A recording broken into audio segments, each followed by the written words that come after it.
বাড়িতে গোপাল, দু গোপাল আছে, দু বোনের গোপাল আছে। আমরা 4 বছর থেকে গোপাল পূজা করছি। এখানে তোমার হচ্ছে 5 রকমের মিষ্টি, লুচি, পায়েস আছে, তারপর চালের বড়া হয়েছে, খিচুড়ি হয়েছে, তারপরে খিচুড়ি, তরকারি, 5 রকমের ভাজা, সব কিছু আছে। এবার রাত্রি 12টার সময় আমরা গোপালের ভোগ দিব। সারাদিন চলছে গোপালের স্নান, ভোগ একটার পর একটা চলছেই। তারপর 12টার সময় স্নান করিয়ে লাস্টে অন্নভোগটা দিয়ে, তালের বড়াটা দিয়ে আমরা গোপালের মানে জন্ম উৎসবটা পালন করি।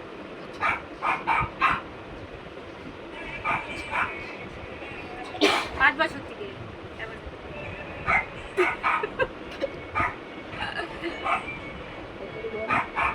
বললাম না আমরা 5 বছর একটা বলছি তো। দাঁড়া, আমাদের গোপাল দেখো, আমাদের বাড়িতে গোপাল পূজা হয়। 5 বছর থেকে আমরা গোপাল পূজা করছি। গোপাল পূজা করছি। গোপালের আমরা সকাল মানে নানা রকমের প্রসাদ মানে বানাই। হয়ে গেছে, হয়ে গেছে। ফোন আসলো না।